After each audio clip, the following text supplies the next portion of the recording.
Welcome to the Daily Shift. You heard that right. The Daily Shift.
Testing, testing, one, two, three. Welcome back to the Daily Shift. Today, we are going to help you unlock something that you already have, but maybe you have not fully tapped into yet. Me and Andrew ran into like 900 technical difficulties right before this, but we're learning every single day, and I'm excited to get things rolling. This is a topic that has changed my life in so many ways, and it's just something that we need to be reminded of time to time, because there is so much power within every single one of us, every single one of you guys. And it's not necessarily about becoming someone new. It's about remembering who we were made to be. What goes to your mind? That's a powerful thing to have in mind. First off, I just want to point out we got the new Truca hats. Yes, we do. We got the new Truca hats. So we'll be having those available soon for your convenience too. The first thing that goes through my mind is all of us go through various things in our life. And as we start to go to new levels, very uncomfortable things happen. Yes, but to prepare us for those levels. And the sooner we can realize in those uncomfortable shifts that they are to prepare us, the easier it is. Not the challenges are easy, but the easier it is to accept that we're going through it for a reason and not be so frustrated in the moment. I think that's a challenge that I'm working through every day, is that when things come up last minute, how do you in the moment get that out of your mind and put yourself back into power, put yourself back into a state of saying God's got it. Yeah.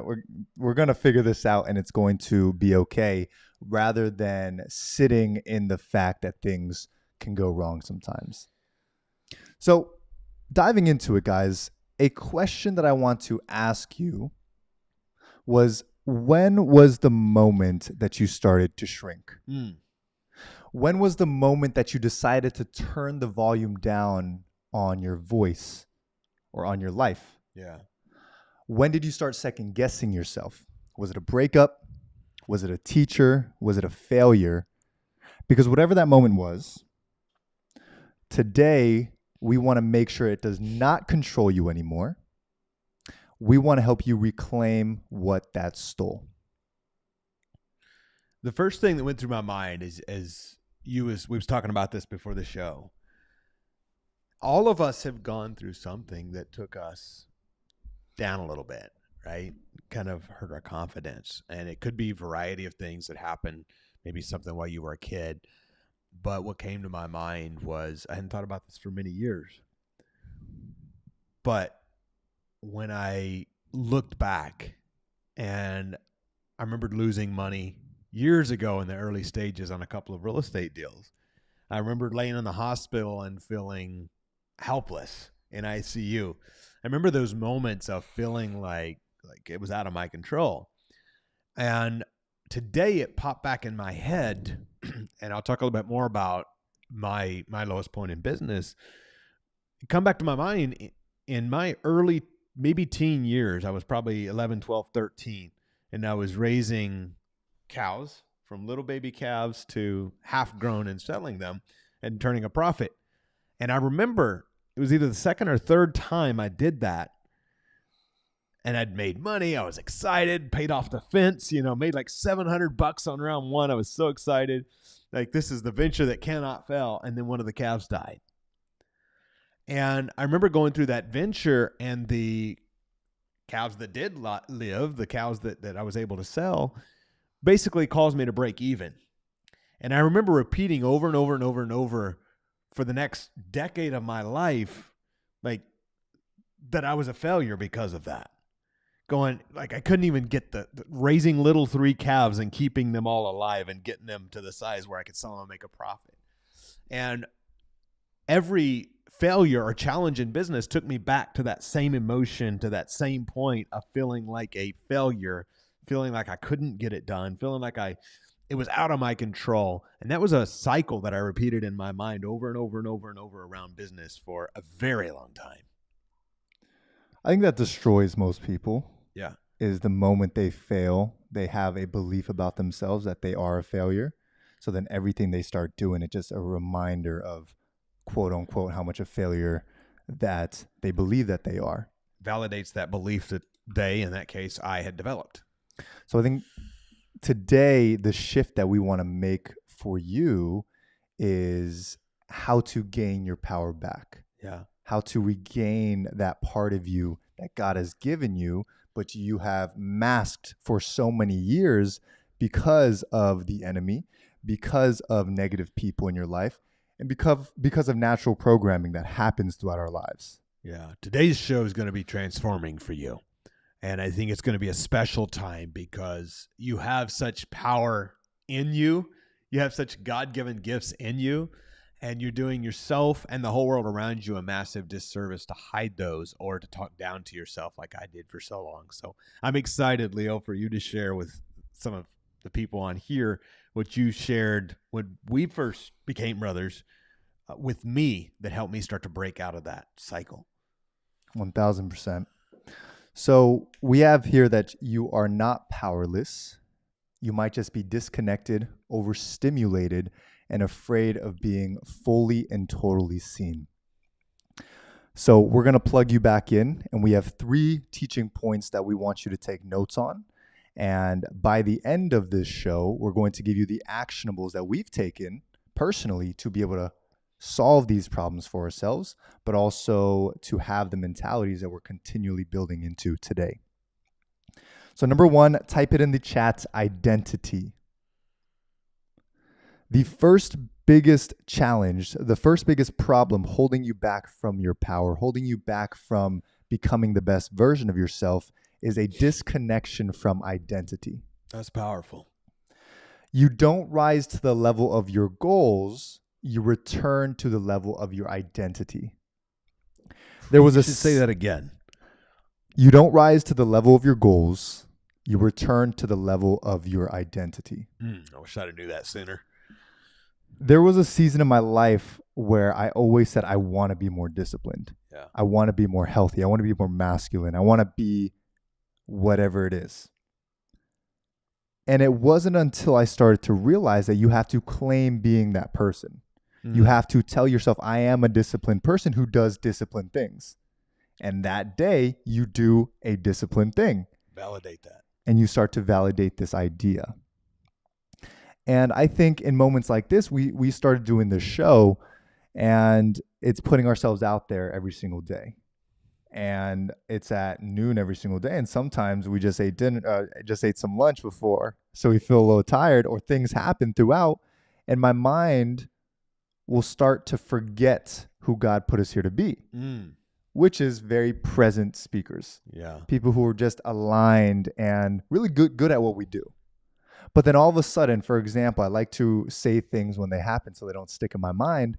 But before the show, 5+ things went wrong.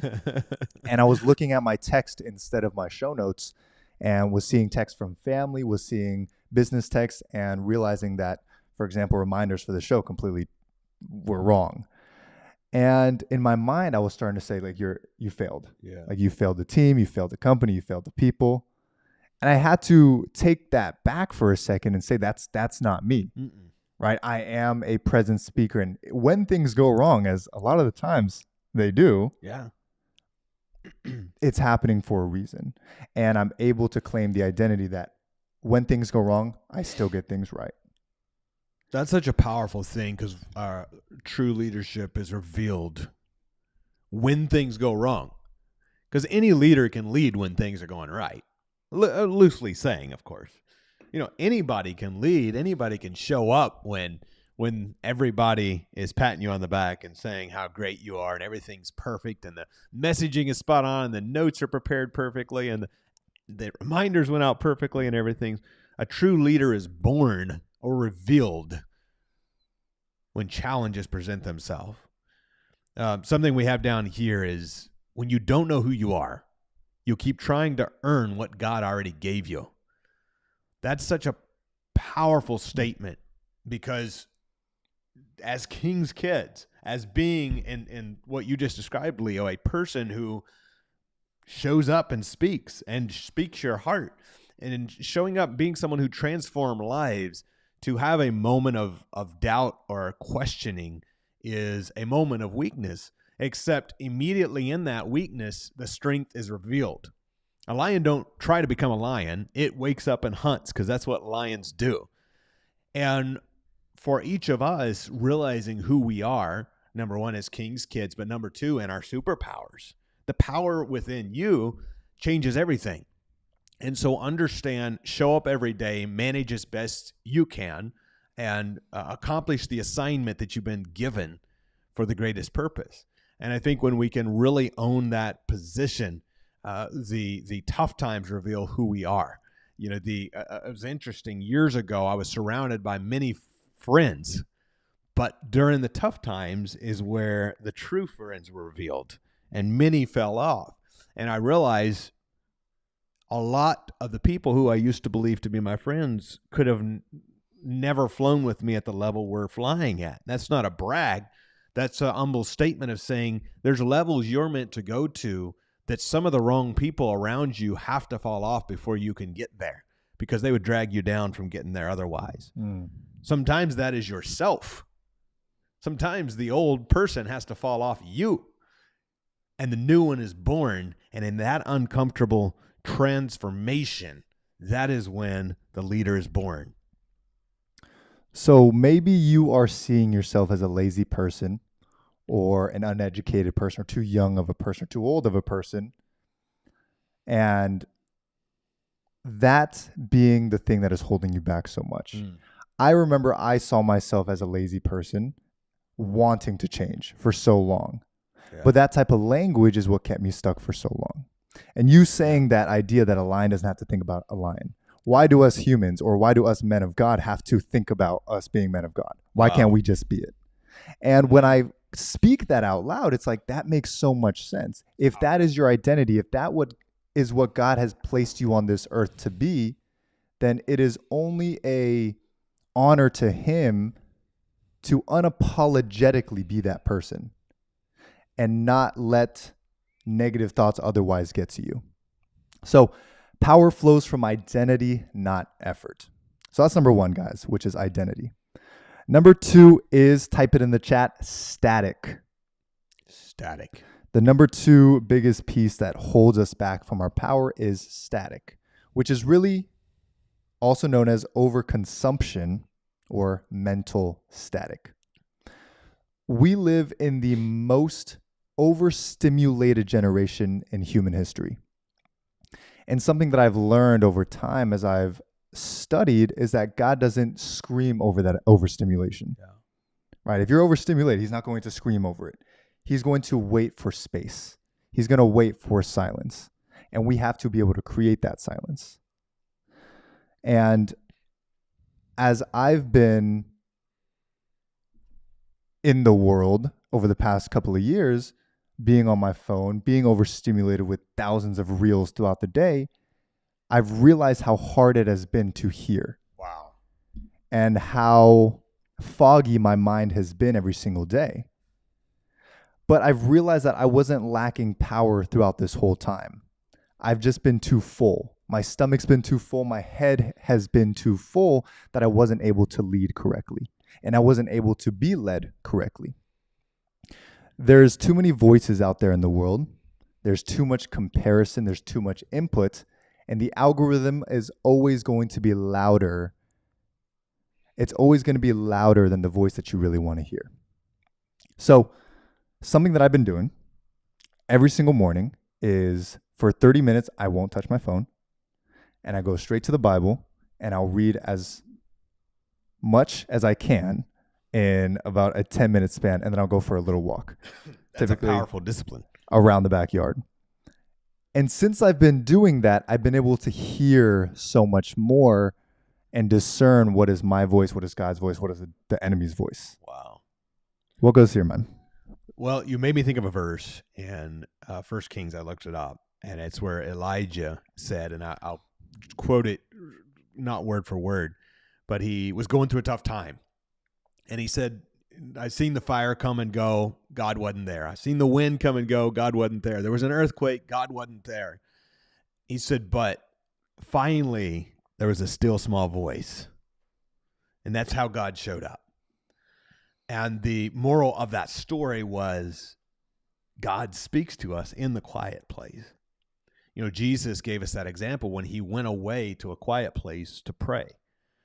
And I love that you say that because, you know, you said static. It made me think of back when we had this old black radio. It was old back then. It was, I think, from the 80s. And we would listen to AM 1390 every single day. And it was back before we had internet or anything like that.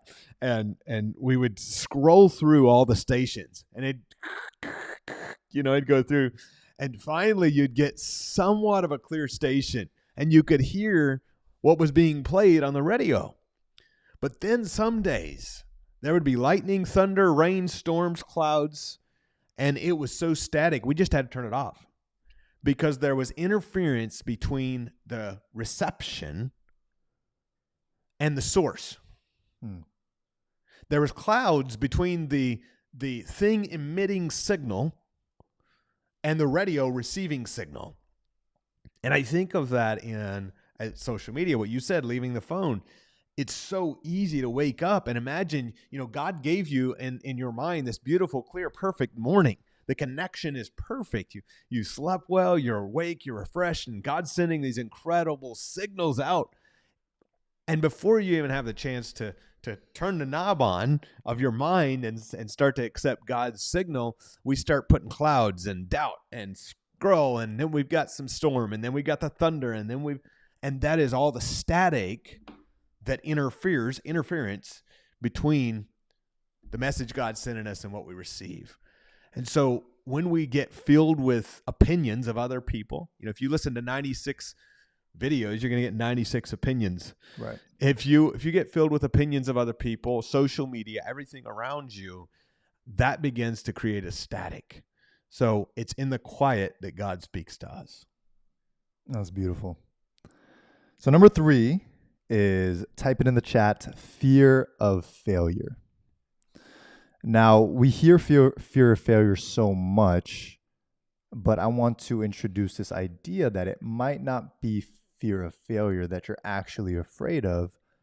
You're afraid of being seen failing. Oh, that's a good one. The exposure of failure is really what we fear. And I think when we can look at something that we're scared of, we can look at something that holds us back, like a barrier. And when we get to really recognize what that barrier is made of, what are those ingredients, what formulates it together, it allows us to better understand the object. It allows us to better cope with this idea. And I think about it all the time.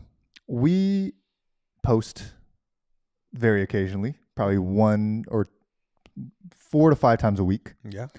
And we put ourselves out there. Sometimes we get a little bit of views. Sometimes we get a lot of views. And the point is that we're always out there. Yeah. But that was a very scary thing for yourself in the beginning and a very scary thing for myself. Oh, my goodness. Because people start to see you out there speaking your truth. It's frightening. But if you never post, then no one has to ever see you flop. Yeah. And it's very comfortable. So you could stay comfortable for years and years and years because you never posted. But no one ever sees you and you never get to actually fulfill your purpose. Yeah. And I think about it with this show, it is the idea that we can totally not go live. Yeah. Right? Having all those mishaps in the beginning, my mind is telling me, don't go live. Screw it. Yeah. Right? Same thing yesterday. I don't know why so many things. I do know why. We're stepping into a new level. But a lot of things happen right before where your mind goes, or my mind goes, okay, hide. I don't want to show the fact that I'm feeling things. Yeah. Right? You're But human? What? but when you break through that noise, there's just such a confidence about it and a teaching that comes from it where it's very, what is the word? Like, it's like a hug from God of saying, like, thank you for trusting. Yeah. Here's my Wow. thoughts. And then you learn that lesson instead of waiting a year, 2 years to learn the lesson in retrospect. It's such a gift. And I believe it's a gift not only to yourself that you overcome that every day and say, no, we're stepping into new levels. I'm going to keep the commitment to do the thing I said. But also, go ahead. You see me struggling with this. How come you're always just down? Like, bro, we might have one person on here. I'm here. I'm going to serve that person. Like, what is that mentality that you have? I overcame my need for perfection many years ago. And I will tell you when that happened, because I got to my breaking point. And I told you the story I was telling myself about the calf and the failure and the break even. And I remember starting this business and feeling like a fraud. It's like, can I really buy houses? And I started buying real estate. And then people started selling me houses and I felt like a fraud. I'm like, do I really own 10 houses? Do I really own 20? Do I really own 50? Like, I felt like a fraud. I was doing everything right. I'm closing with attorneys. I'm doing the things I know, but my mind had not grown to the level that my work was putting me in. Yeah. So I would sit down at a table with people and I would feel like a fraud. And then the biggest moment, I think that not the biggest, but one of the big moments that happened for me was I was sitting in the bankruptcy attorney's office. And I'm sitting there waiting on him to come out and talk to me. And as I'm sitting there in that little chair by the door, waiting on him to show up, like, my mind is racing. It's like, yep, all the people that predicted my failure, they were right. All that voice telling me that I'm a fraud, I can't do this, they were right. Like, I'm going to be found out that I hadn't done nothing wrong, but I'm going to be found out that I'm not a successful businessman. All of this is happening years ago, and I'm sitting there and made millions of dollars, but because of a couple of stupid mistakes, because of trusting the wrong people, crap had gone sideways. And so all of this talk is what you said. I'm going to be found out or perceived as not as successful. What I found is, by the way, money comes and goes. Relationships are a lifetime. That's why this matters. That's why brotherhood matters. That's why money ebbs and flows. And you become the person who can attract wealth.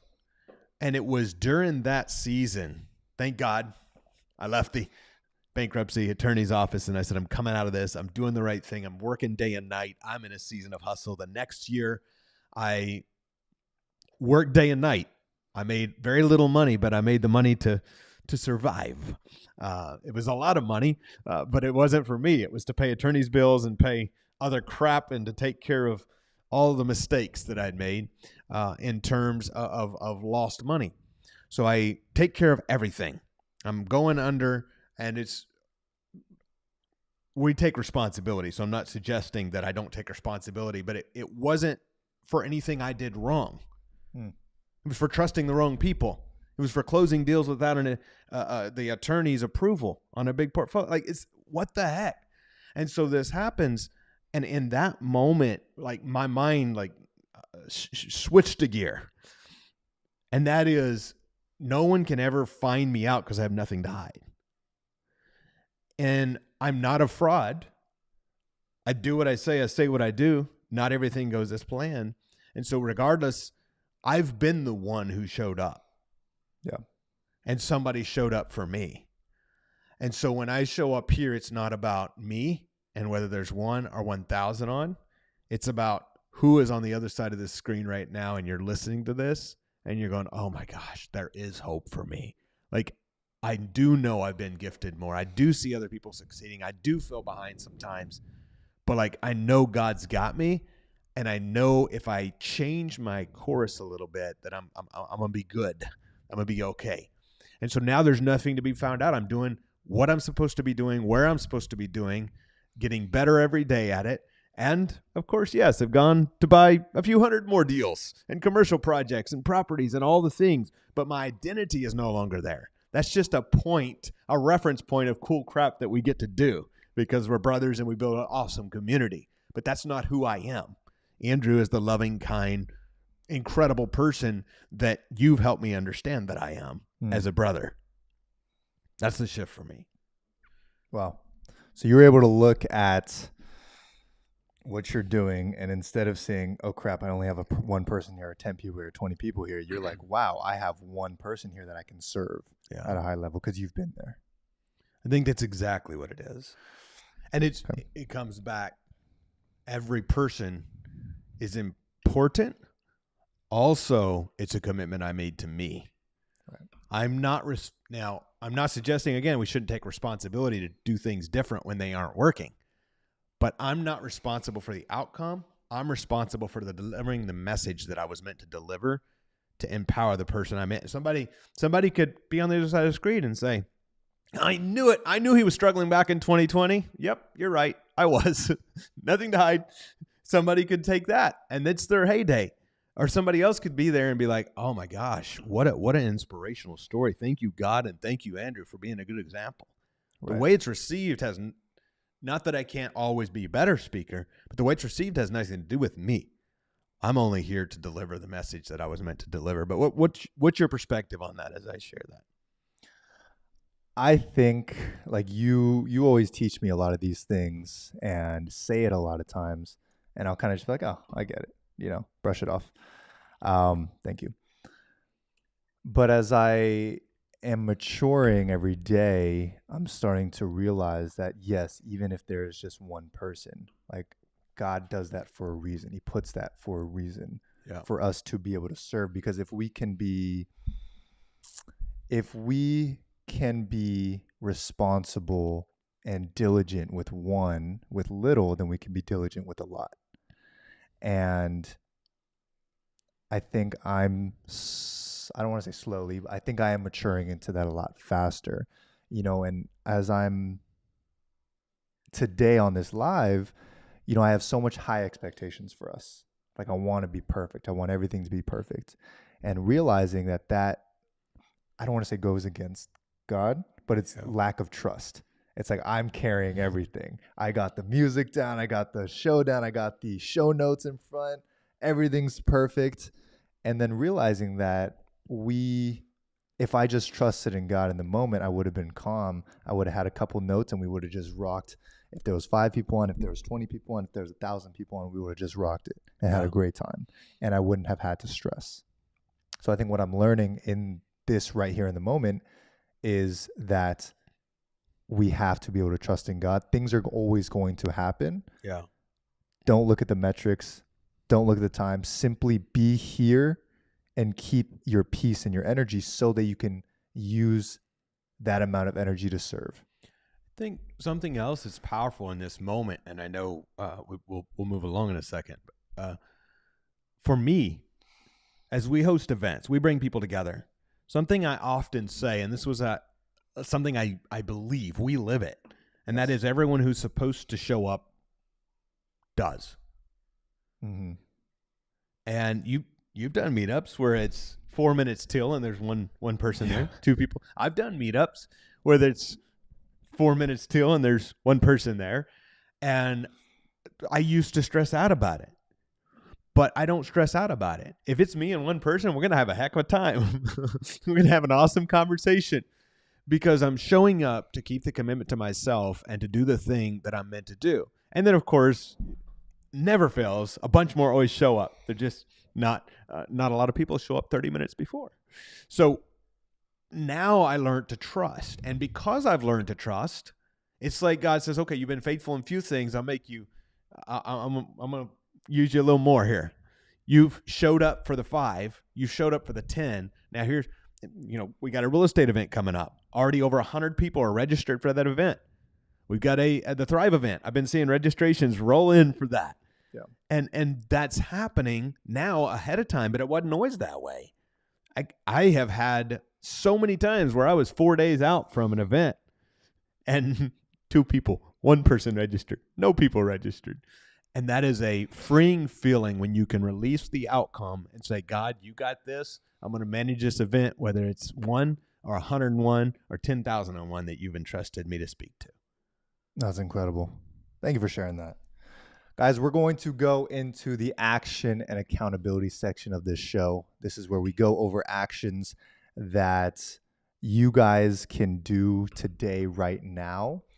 And tomorrow, as we come back, it's just keeping that accountability. Hey, did you guys do it? And you guys, of course, in the chat here, keeping each other accountable. Hey, did you do that piece?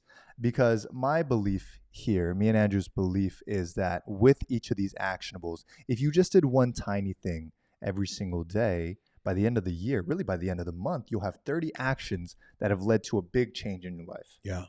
And imagine you do that month by month, year by year. You're going to be a whole different person by 2026. It's crazy that's already 2025. I almost said 2025. So action number 1 is to type it in the chat, reclaim your identity. So instead of waiting or wanting to be disciplined or wanting to be healthy or wanting to be an executor by saying, I should do this, right? I need to do this. I should do this.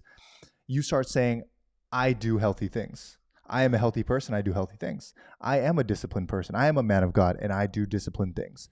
You start fully accepting it so the cells in your body and your spirit and your soul can fully understand that that is the new story that you're telling yourself, that you are a disciplined person. Yeah.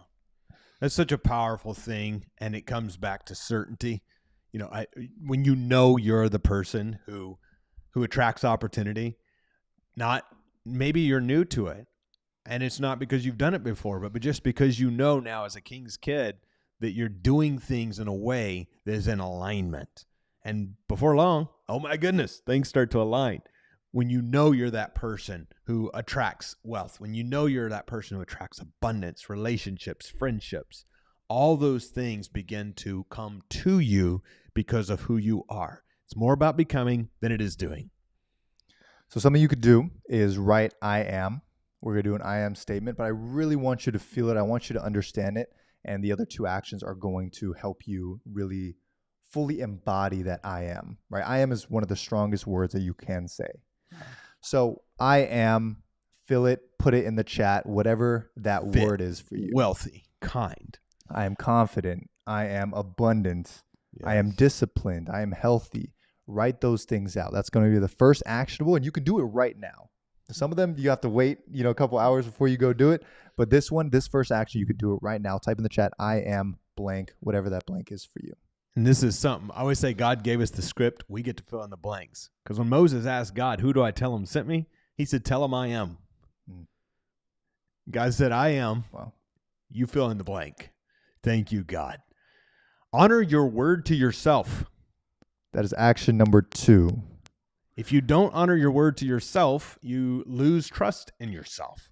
So if you made the commitment, show up and do the thing. If you said you were going to get up at 6:30, get up.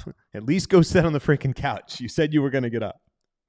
So what Andrew's saying is pick one small promise that you can keep today. Yes. Just a small one. And do it today. Andrew said one for tomorrow, like waking up at a certain time. But pick one small promise that you can keep today. I will text that person back. I will answer 5 of my DMs. I will make that post. But whatever it is, make that small promise. I don't want you to make a huge promise. I'm going to make $10,000 today. I'm going to do 500 calls today, right? Do something that you know you absolutely can do and keep that promise to yourself. Type in the chat, honor your word. Ready to give them the final action? I think we're ready. Let's do it. Action number 3 is? Move before you feel ready. Now, all these actions align together. I'm going to show you exactly how. But as you're saying, I am disciplined. And a disciplined person just does the things that they know they need to do, even if it doesn't feel good. And action number 2, if you honor your word to yourself, that means you are a disciplined person. So you say to yourself, I'm going to exercise for 30 minutes today. I'm going to make sure I exercise for 30 minutes today. And you honor that. In that moment, you tell yourself, I am disciplined. And you have to say that. You have to say, I am disciplined before and after and during the workout. It's like having, when you say, I am disciplined right now, it means something, right? But if you say, I am disciplined before a workout, it's like 2 extra points. Wow. But then during the workout, it's like 5 points. After the workout, it's like 10 points, right? I see all affirmations as a point system. Wow. That's a good description of it too. So with action number 3, moving before you feel ready, you might not have posted in a year. You might not have posted in 2 years. You might not have worked out in 6 months and you don't feel like you're ready. Yeah. But the truth is you only get ready once you break through the fact of never feeling ready. Yeah. Because you have to work out a couple times to feel ready. So how would you ever feel ready unless you actually did the action of feeling ready? So action number 3 is just do the thing. Move before you feel ready. Just do it. That's a tagline we come up with. Truco, just do it. Guys, this daily show is called the Daily Shift because we want to make sure you have a shift in your mindset every single day. You can have a breakthrough, even if it's a tiny one, even a small breakthrough of, oh, that makes a lot of sense. Yeah. That can help me with my life. You add those up every single day and your life will be so much different. And if this show today hits you, and if it meant something to you, if you felt a bit of that shift, type in the chat shift. I just want to know who you are. We want to be able to reach out to you guys as this show is still in its baby infancy stages where we can text you guys. But comment shift because every Monday night we have what's called a tribe call. Yes. Monday nights we get together and we talk about some of these topics that we went over in this live show, but we do it with you guys. It is on our private personal Zoom where you guys hop into breakout rooms and connect with each other. And it's just a beautiful, beautiful place to grow, to learn, and to really build leaders. Yeah. So comment shift if this helped you. And of course, we'll reach out to you about the tribe. Guys, thanks so much for being here. I love getting to show up and hang out with you guys to share things that we've learned over the years. And my prayer would be shortcut your learning path. Thank you for being here. Thank you for showing up with full energy. I'm grateful for you, and I'm excited to see you tomorrow, same place, same time, for another exciting topic, another day of transformation. All right, guys. We'll see you later. Deuces.